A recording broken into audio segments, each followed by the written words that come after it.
नमस्कार दोस्तों, मैं मनीष कुमार भोज आप सभी का अपने YouTube चैनल पहाड़ एजुकेशन में हार्दिक स्वागत करता हूं। दोस्तों आशा करता हूं कि आप लोग सभी स्वस्थ होंगे, साथ ही आपकी जो एलटी की जो प्रिपरेशन चल रही है वो बहुत शानदार तरीके से आप लोग कर रहे होंगे। तो दोस्तों मैं आज इसी कड़ी में आप लोगों के सामने एलटी का जो फर्स्ट पेपर है उसका एक बहुत ही ज़्यादा महत्वपूर्ण जो टॉपिक है यूनिट दूसरी का बाल विकास और बुद्धि लब्धता से संबंधित एक मॉक टेस्ट लेके उपस्थित हुआ। यहाँ से आपके प्रश्न परीक्षा में बन सकते हैं, तो इस श्रृंखला को पूरे से लेकर अंत तक अवश्य देखें। और साथ ही मेरे साथ जो भी बच्चे इसे देख रहे हैं तो इसके आंसर भी कमेंट सेक्शन में देते हुए चलिए, इससे आपका स्व मूल्यांकन होता ही जाएगा। ठीक है, आइए शुरुआत करते हैं। पहला प्रश्न आप देख पा रहे हो। पहला प्रश्न क्या कह रहा है, ये कह रहा है कि बच्चे की बुद्धि लब्धि 90 से अगर 110 के मध्य है तो वो किस प्रकार का बच्चा होगा, तो ये आपको बताना है। तो दोस्तों इसमें सामान्य बुद्धि का दिया गया, प्रखर बुद्धि वाला होगा, या उत्कृष्ट बुद्धि वाला, या प्रभावशाली बुद्धि का एक बच्चा होगा। तो मैं आपको ये अवगत करा दूं, इसका जो सामान्य जो बुद्धि ये है तो ये क्या होगा, सामान्य बुद्धि की श्रेणी में आएगा, क्योंकि 110 से लेकर 90 के अगर हम बीच की बात करें तो ये सामान्य बुद्धि, ना ही प्रखर वाला होगा ना उत्कृष्ट बुद्धि, ये सामान्य कैटेगरी का होगा। जब मैं बात करूंगा कि आपसे बुद्धि लब्धि की जो श्रेणी होते हैं ना, मापदंड होता है, वो किस प्रकार से उसे रखा गया है, थोड़ा इसको भी ध्यान में रखिएगा। उसको अगर नोट डाउन करते हुए चल रहे तो बहुत अच्छा होगा। देखिए दोस्तों, 0 से लेकर अगर हम 25 के बीच अगर देखेंगे या 24 के बीच अगर हम देखेंगे तो ये बहुत ही जड़मूर्ख वाला बच्चा होगा।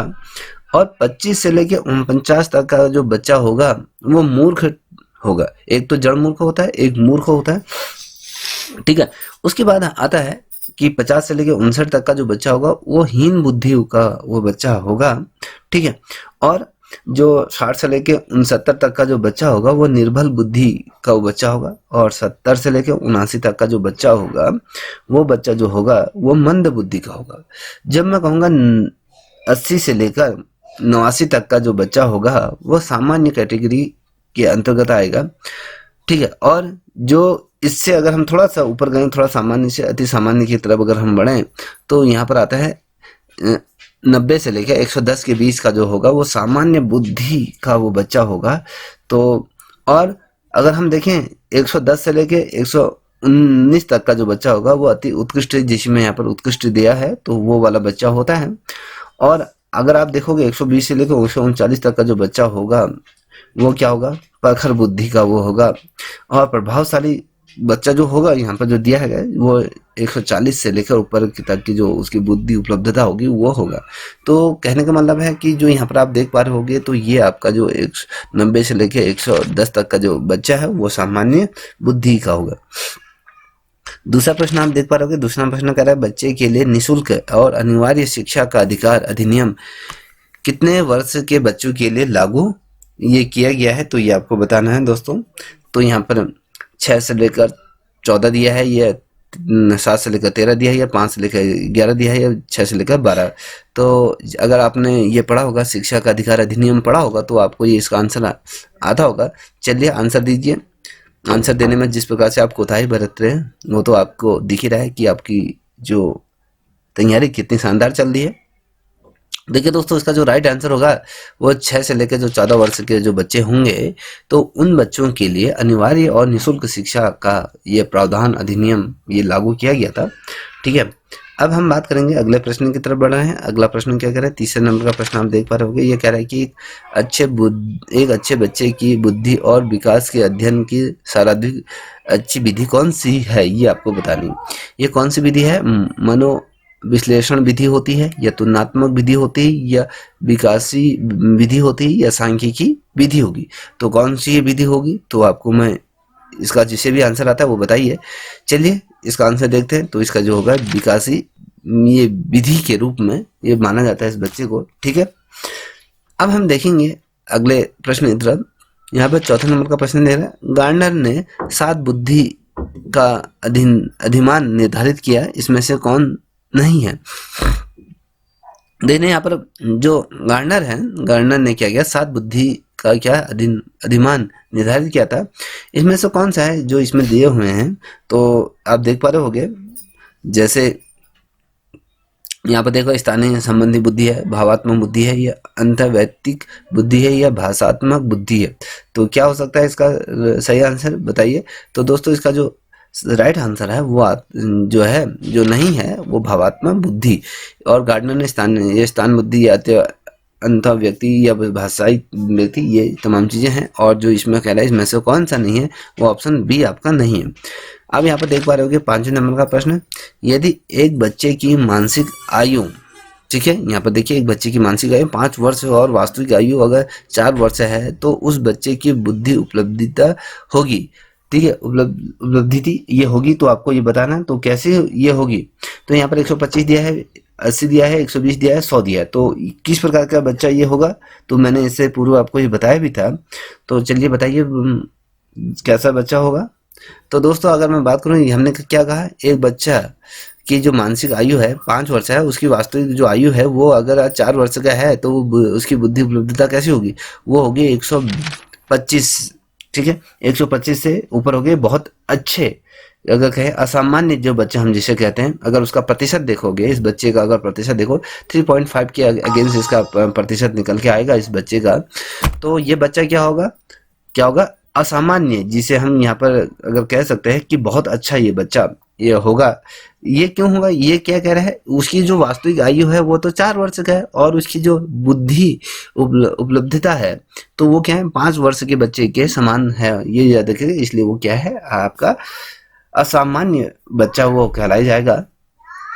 यहाँ पर आप देख पा रहे होगे कि 6वें नंबर का प्रश्न, मनोविज्ञान शिक्षा का आधारभूत विज्ञान है, यह कथन किसने कहा, या किसने कहा था, B.N. झा या रिस्कन डेविस का, ये बुटवर्थ द्वारा किया गया। तो किसके द्वारा ये कहा गया है, तो इसका जो राइट आंसर है वो आपका बी, रिस्कन द्वारा इसको किया गया, ठीक है। अब यहाँ पर देख पा रहे होगे 7वें नंबर का प्रश्न यहाँ पे दिया है, ये कह रहा है हिंदी अक्षरों को बालक किस आयु में पहचानने लगते हैं।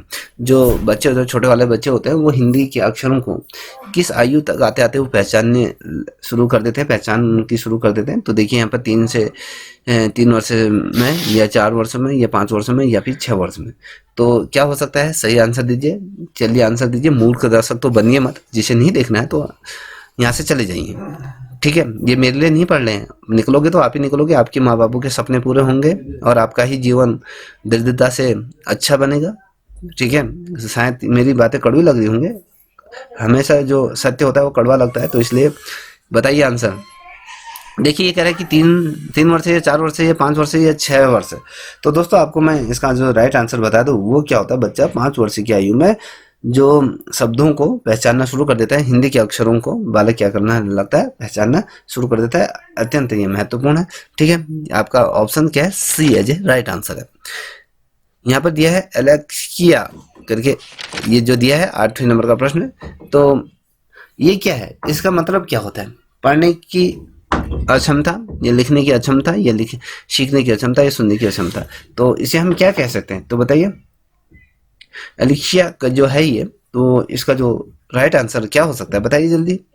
देखिए इसका जो राइट आंसर है ऑप्शन है, पढ़ने की अक्षमता, ये होता है, ठीक है। आपने जीन पियाजे का नाम पर सुना होगा। ये पियाजे की औपचारिक सक्रियात्मक अवस्था किस आयु या कहें अवधि तक मानी जाती है।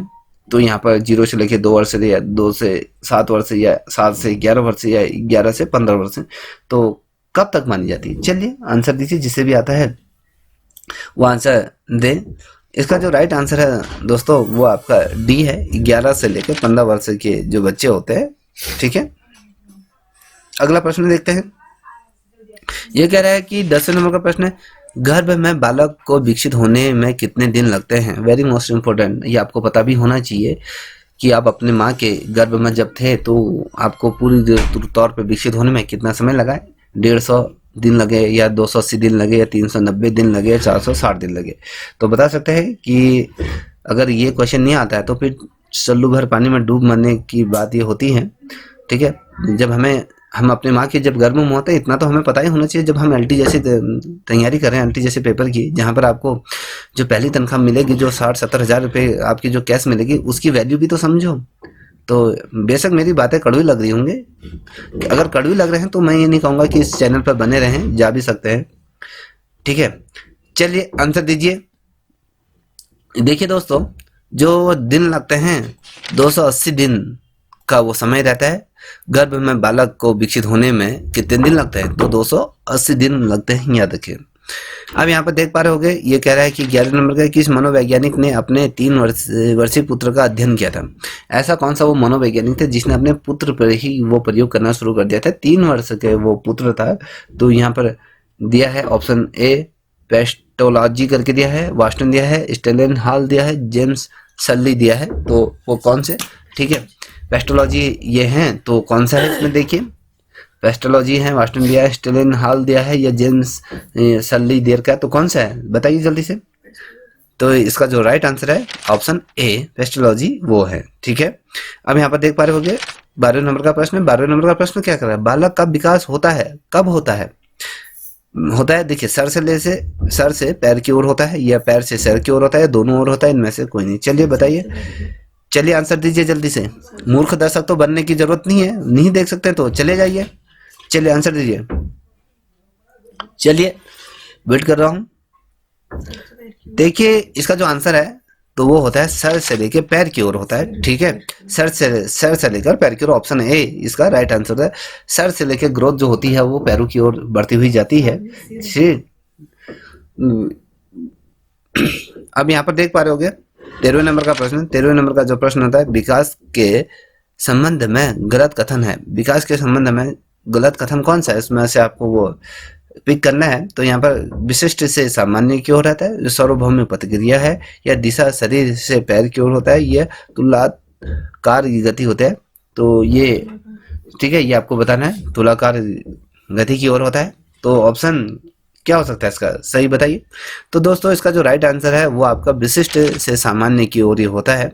ठीक है, अब देखिए, गर्भधान काल की अवस्था नहीं है, ये आपको बताना है। गर्भधान काल की जो अवस्था नहीं है वो क्या है? सहसा अवस्था है, ड्रीम है, या भी बीजकरण है, या भ्रूण अवस्था है। तो क्या हो सकता है? तो देखो, अगर इसका सही आंसर में जो दो, ये सहसा अवस्था के अंतर्गत आता है। ठीक है, अब यहाँ पर देख पा रहे होगे 15 नंबर का प्रश्न है। 15 नंबर का प्रश्न क्या कह रहा है? मानव जीवन की मनोभौतिक एकता कहलाती है। क्या कहलाती है? मन तथा शरीर का विकास, या फिर शरीर और तथा हड्डियों का विकास, या फिर या कहें शरीर तथा हड्डी का, हृदय का विकास, या फिर आत्मा और मांसपेशियों का ये विकास होता है। तो इसका विशेष आंसर दीजिए, जल्दी आंसर दीजिए इसका। तो दोस्तों, इसका जो सही आंसर क्या हो सकता है? तो इसका जो राइट आंसर होता है वो मन तथा शरीर का विकास ये होता है। ठीक है, अब यहाँ पर देख पा रहे होगे कि 16 नंबर का प्रश्न कह रहा है कि गर्भ में सर्वप्रथम निर्माण होता है, किस चीज का होता है? देखिए, माँ के गर्भ में सर्वप्रथम बच्चे का जो विकास होता है किस रूप में होता है? पैर से, या सर से, धड़ से, सभी का, किस में होता है? चलिए आंसर दीजिए। देखिए, किस चीज का होगा बताइए? जो विकास होता है कैसे होता है? चलिए आंसर दीजिए फटाक से। तो दोस्तों, अगर इसका मैं सही आंसर दूं, ये आपका सर से होता है। ठीक है, सर से चीजें स्टार्ट होती हैं। अब देखिए, यहाँ पर 17 नंबर का प्रश्न आप देख पा रहे हैं। ये कह रहा है जन्म के समय शिशु की कितनी हड्डियां होती हैं? ठीक है, जब जन्म बच्चा लेता है तो उस समय उसकी हड्डियों की संख्या पूछ रहा है। 206 होती है, 230 होती है, 270 होती है, 320 होती है, तो कितनी होती हैं? तो इस समय जब अगर मैं बात करूं तो उस समय जो बच्चे की जो हड्डियां होती हैं वो 270 के आसपास होती हैं। तो याद रखिएगा, जन्म के समय। ठीक है, शिशु की। अब याद रखिए, यहाँ पर 18 नंबर का प्रश्न दिया है। तो यहाँ पर कह रहा है बालक अपनी माँ को पहचानना प्रारंभ कर देता है। कब कर देता है, करता है, ये बताइए।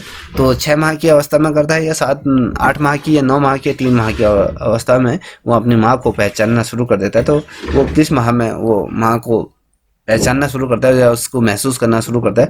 तो दोस्तों, वो जो करने लग जाता है वो 3 माह में बच्चा क्या करता है? अपनी माँ को पहचानना प्रारंभ कर देता है। अब यहाँ पर देख पा रहे होगे 19 नंबर का प्रश्न। 19 नंबर का प्रश्न क्या कह रहा है? जन्म के समय शिशु के मस्तिष्क का भार होता है। बहुत ज्यादा महत्वपूर्ण ये प्रश्न है कि जब बच्चा जन्म लेता है उस समय शिशु का जो मस्तिष्क का भार होता है 300 ग्राम होता है, 350 ग्राम होता है, 400 ग्राम होता है, 450 ग्राम होता है। तो कितना ग्राम का होगा? तो दोस्तों बताइए, तो इसका जो राइट आंसर जल्दी से दीजिए। तो इसका जो राइट आंसर है वो आपके 350 ग्राम का क्या होता है, उसका मस्तिष्क का भार होता है। तो याद रखिए। अब देखिए, अब यहाँ पर देख पा रहे हो कि कल्पना जगत में विचरण होता है। देखिए, याद रखिएगा, शैशवावस्था का, किशोरावस्था का, बाल्यावस्था का, या फिर शैशवावस्था या किशोरावस्था दोनों का। तो बताइए, चलिए आंसर दीजिए, इसका क्या हो सकता है। देखिए, इसका जो राइट आंसर है ऑप्शन डी है जी राइट आंसर। शैशवावस्था और किशोरावस्था कल्पना जगत में विचरण ये होता है इसका। तो यहाँ पर आप देख पा रहे हो कि 21वें नंबर का प्रश्न ये कह रहा है कि बालक मुख्य रंगों की पहचान कर लेता है। किस अवस्था में आकर बालक क्या करता है, जो मुख्य रंग होते हैं उनकी पहचान करना शुरू कर देता है। 5 वर्ष की, 2 वर्ष की, 3 वर्ष की, 4 वर्ष की आयु में। तो दोस्तों, अगर मैं बात करूं तो ये जब 5 वर्ष की आयु में आता है तो ये मुख्य रंगों को पहचानना शुरू कर देता है, उनकी पहचान कर लेता है। ठीक है, अब यहाँ पर देख पा रहे होगे 22वें नंबर का प्रश्न है। ये कह रहा है कि छोटे छोटे वाक्यों को बोलना तथा 3 पहाड़ियाँ की साइकिल चलाना, यह कार्य किस अवस्था में ये होता है। 3 पहिए की जो साइकिल होती है, ठीक है, 3 पहिए की जो साइकिल चलाने का कार्य किस अवस्था में प्रारंभ होता है। शैशवावस्था में, बाल्यावस्था में, किशोरावस्था में, प्रौढ़ावस्था में।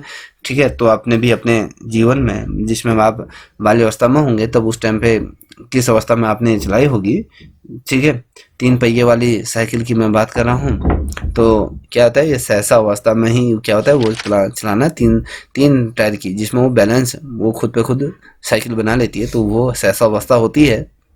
यहाँ पर आप देख पा रहे हो कि निम्न में ऐसे किस घटना की ओर बालक सर्वप्रथम आकर्षित होना प्रारंभ करता है। वो ऐसी कौन सी घटना होती है जिसमें बालक उसकी ओर आकर्षित होना प्रारंभ कर देता है। ठीक है, ये आपको बताना है। तो प्रकाश की ओर, माँ की ओर, ध्वनि की ओर, भोजन की ओर। तो आपने देखा होगा ये प्रकाश की ओर करता है जब भी कहीं पर कोई दिया जलता है। जब छोटा सा बच्चा अगर कहीं पर कैंडल जली है, कहीं पर कोई रोशनी आ रही है, तो उसकी ओर क्या होता है, वो अग्रसर होना शुरू कर देता है। तो ये आपको पता होना चाहिए। ठीक है, अब यहाँ पर देख पा रहे होगे 24वें नंबर का प्रश्न है। यह कह रहा है कि बालक की जिज्ञासा को किया जाना चाहिए। बालक की जिज्ञासा को किया जाना चाहिए, क्या किया जाना है, दमन करना चाहिए, उसको शांत करना, उत्तेजित करना, सक्रिय करना चाहिए। तो आपको मैं बता दूं, जो जिज्ञासा है बालक की, वो हमेशा उसको शांत करने की हमेशा भरसक प्रयास समय करना चाहिए। तो यह देखिए। ठीक है, अब यहाँ पर आप आ रहे होगे 25वें नंबर का प्रश्न। आप देखकर, भारत में बाल विकास की शुरुआत हुई, कब हुई थी। बाल विकास की शुरुआत करें, ठीक है, अब यहाँ पर 1930 में, 1887 में, 1879 में, या फिर 1590 में, किस वर्ष से होना शुरू हो गई। तो दोस्तों, इसका जो राइट आंसर है, भारत में 1930 में ये शुरू होने लगे। यहाँ पर आप देख पा रहे हो कि 26वें नंबर का प्रश्न है कि किशोर अवस्था में सामाजिक विकास पर जिसका प्रभाव नहीं पड़ता है, वह निम्न में से कौन सी है। ठीक है, किशोर अवस्था की अगर बात करें तो सामाजिक विकास पर जिसका प्रभाव नहीं पड़ता है, वह निम्न में से कौन सी है। देखिए, रुचियों का, आवश्यकताओं का, सुरक्षा का, अभिवृद्धि का। तो इसमें से क्या हो सकता है। तो दोस्तों, इसका जो प्रभाव पड़ने नहीं पड़ता है, वह सुरक्षा का रहता है। ठीक है, आप आंसर नहीं देना चाह रहे तो ये आपके लिए आपकी सोच है, ये आपकी सोच पर डिपेंड करता है कि आप किस प्रकार से वो चीजें कर रहे हैं। ठीक है, यहाँ पे देखो 27 का, किशोरा अवस्था में चरित्र निर्माण में जो अवस्था संबंधित है, वह निम्न में से है कौन से। परंपराओं को धारण करने की अवस्था होती है, आधारहीन आत्मचेतना की अवस्था होती है, या आधार युक्त आत्मचेतना अवस्था की होता है, या स्व केंद्रित अवस्था की होती है। तो दोस्तों, क्या हो सकता है, चलिए आंसर दीजिए। इसकी जो सही आंसर अगर मैं बताऊं, ऑप्शन बी आपका क्या होता है, आधारहीन आत्मचेतना अवस्था, इसे हम क्या कहते हैं। ठीक है, अब यहाँ पर देख पा रहे हो 28वें नंबर का प्रश्न। 28वें नंबर का प्रश्न क्या कह रहा है, 28वें नंबर के प्रश्न की तरफ बात कर रहे हैं। तो ये क्या कह रहा है, ये विकास व्यक्ति में नवीन विशेषताएं और योग्यताएं प्रस्फुटित करता है। यह कथन किसका है। तो हल लॉक का है, जेम्स ड्राइवर का है, या मैकडूलर का है, या मुनिरो क्या है। तो इसमें से कौन सा वो क्वेश्चन है, तो आंसर दीजिए इसका। तो इसका जो राइट आंसर है वो ऑप्शन ए, हल लॉक का ये है। ठीक है, अब यहाँ पर आप देख पा रहे होगे, तो यहाँ 29 नंबर का प्रश्न आप देख पा रहे होगे। ये कह रहा है किशोरावस्था में एक नया जन्म है, इसमें उच्चतर और श्रेष्ठ मानव विशेषता का जन्म होता है। यह कथन किसका है। तो ये यहाँ पर ऑप्शन ए है, जॉन एंड स्पिसन का है, तो यहाँ पर गैसल का है, या फिर स्टेनिल हॉल का है, या डी फेक का है, तो इसमें से कौन सा ये है? तो आपको मैं बता दूं इसका जो राइट आंसर है स्टेनली हॉल का ये है। ठीक है, अब यहाँ पर देख पा रहे हो 30वें नंबर का प्रश्न। 30वें नंबर का प्रश्न क्या कह रहा है? किशोरावस्था आदर्शों की अवस्था है, सिद्धांत के निर्माण की अवस्था है, साथ ही जीवन का सामान्य समायोजन है, यह परिभाषा देने वाले हैं कौन है? तो ये सामान्य परिभाषा कौन दे रहे हैं? तो ये आपको बताना है। तो यहाँ पर हेडो रिपोर्ट है, या जीन पियाजे है, या फ्रेडरिक टेसी है, या ई एल पिल है, तो कौन है? तो ये आपको बताना है। ठीक है दोस्तों, इसमें जीन पियाजे ये हैं, ठीक है, इनके द्वारा कहा गया था। अब इसका आंसर दीजिए। तो ये कह रहा है कि मानसिक विकास का संबंध नहीं है, मानसिक विकास का संबंध इन चारों में से किसमें नहीं है? यहाँ पर दिया है शिक्षा का वजन एवं ऊंचाई, तर्क और निर्णय, या फिर स्मृति का विकास, या अवबोध की क्षमता। तो क्या हो सकता है इसका, बताइए। तो दोस्तों इसका जो राइट आंसर ऑप्शन ए है, शिक्षा का वजन एवं ऊंचाई नहीं है। ठीक है, ये कह रहा है मानसिक विकास का संबंध नहीं है। मानसिक विकास का संबंध क्या है? जो शिक्षार्थी का जो वजन है और ऊंचाई की हम बारे में बात कर रहे हैं। तो ठीक है, अब यहाँ पर देख पा रहे होंगे कि यहाँ पर 32वें नंबर का प्रश्न दिया गया, मनुष्य के शरीर में हड्डियों की संख्या कम से कम होती है। जो कम से कम कब होती है? शैशवावस्था में होती है, या बाल्यावस्था में होती है, या किशोरावस्था में, प्रौढ़ अवस्था में होती है? तो दोस्तों इसकी जो है प्रौढ़ अवस्था में, ऑप्शन डी ये कम होती है। ठीक है, यहाँ पर आप देख पा रहे होंगे 33वें नंबर का प्रश्न है, किशोरावस्था की मुख्य समस्याएं हैं। क्या है किशोरावस्था की मुख्य समस्याएं? क्या हो सकती है? वजन बढ़ने की, या शिक्षा की, या समायोजन की, या अच्छे परीक्षा परिणाम देने की? तो क्या हो सकती है? तो इसका आंसर दीजिए जल्दी से बच्चों, आंसर दीजिए। इसका जो राइट आंसर है वो समायोजन की है। ठीक है, जो किशोरावस्था की जो मुख्य समस्या है समायोजन की है। ठीक, अब यहाँ पर देख पा रहे हो 34वें नंबर का प्रश्न है, किशोरावस्था बड़े संघर्ष, तूफान और विरोध की अवस्था है। यह कथन किसका है? कि जब हम कहते हैं कि जब जो युवा किशोरावस्था होती है वो बहुत ही ज़्यादा खतरनाक अवस्था होती है, बड़े ही संघर्ष इसमें करने पड़ते हैं, तूफान और विरोध की अवस्था यह कथन है। यह रिस्कन का है, स्टेनली का है, या ई एफ किलपैट्रिक का है, या थाइडाइक का है? तो किसका है? तो आपको ये बताना है। तो दोस्तों इसका जो राइट आंसर है, ये कथन जो किसने कहा था, तो स्टेनली हॉल किया ये है। ठीक है, अब यहाँ पर देख पा रहे होगे 35वें नंबर का प्रश्न, आपने ये बीएड में अवश्य पढ़ा होगा। जीन पियाजे के अनुसार संज्ञानात्मक विकास की अवधारणाएं हैं। तो अवस्थाएं हैं, ये आपको बताना है कितनी अवस्थाएं हैं। संज्ञानात्मक विकास की अवस्थाएं हैं। यहाँ पर 4 दिए गए, 3 दिए गए, 2 दिए गए, 5 दिए गए, तो कितनी है? तो दोस्त का जो राइट आंसर है ऑप्शन ए, इसमें 4 दिए गए। ठीक है, अब यहाँ पर एरिकसन दिया है। एरिकसन के अनुसार कौन सी अवस्था बालक अधिक पहल करता है? कौन सी अवस्था में बालक अधिक पहल करता है, लेकिन बहुत सशक्त भी हो सकता है, होता है, जो दोष भावों की ओर ले जाता है? तो यहाँ पर 18 माह से 3 वर्ष का, या 3 से 6 वर्ष की तक पहल बदनाम दोष अवस्था होती है, या फिर 6 से लेकर 12 अवस्था तक, या फिर डी आपका किशोर अवस्था तक? तो क्या हो सकती है? तो दोस्तों इसका जो राइट आंसर होगा, चलिए आंसर दीजिए आप। इसका जो राइट आंसर होगा वो आपके 3 से लेकर 6 वर्ष तक का ये होता है। ठीक है, ऑप्शन बी इसका राइट होगा। यहाँ पर आप देख पा रहे हो 37वें नंबर का प्रश्न। 37वें नंबर का प्रश्न क्या कह रहा है? मानसिक विकास को प्रभावित करने वाला कारक नहीं है। कौन सा कारक इसमें नहीं है, ये आपको बताना है। यहाँ पर परिवार का वातावरण है, धार्मिक वातावरण, परिवार की सामाजिक स्थिति है, या परिवार की आर्थिक स्थिति है? तो दोस्तों इसका जो राइट आंसर क्या हो सकता है, चलिए बताइए। जो इसका राइट आंसर होगा वो आपका धार्मिक वातावरण। ठीक है, यहाँ पर आपको देख पाओगे 29वें, नैतिक तर्क का अवस्था सिद्धांत किसने स्पर्श किया? यह कोबल वर्ग है, या एरिक्सन है, या फ्राइड है, या पाल लाउ करके ये दिया है? तो कौन है? तो इसका सही आंसर क्या होता है? Option A as a right answer. ठीक है, तो ये 39वें नंबर का प्रश्न है, वंशानुक्रम से संबंधित प्रयोग चूहों पर किसने किया था? ये आपको बताना है। कॉल ने किया था, मैकडूगल ने किया था, मेडल ने किया था, या फिर पाल लाउ ने किया था? तो किसने ये किया था जो चूहों पर पहला प्रयोग अगर हम बात करें तो जो ये किया था मेडल ने ये किया था। ठीक है, इसका right answer very most important question है। अब आप देख पा रहे होंगे यहाँ पर 40वें नंबर का प्रश्न है। यहाँ पर कहना कौन सा ऊर्जावान मित्र बालक का लक्षण नहीं है। मित्र का बालक का लक्षण नहीं है।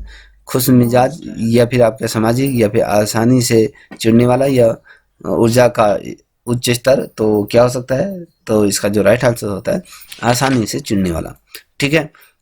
41वें नंबर का प्रश्न देख पा रहे हो, किशोरावस्था प्रारंभ होती है कब से? किस अवस्था से किशोरावस्था प्रारंभ हो जाती है? 10 से होती है, 16 से होती है, 12 से होती है, 18 से होती है। तो चलिए आंसर दीजिए। चलिए मैं देख रहा हूँ कौन इसका आंसर दे सकता है।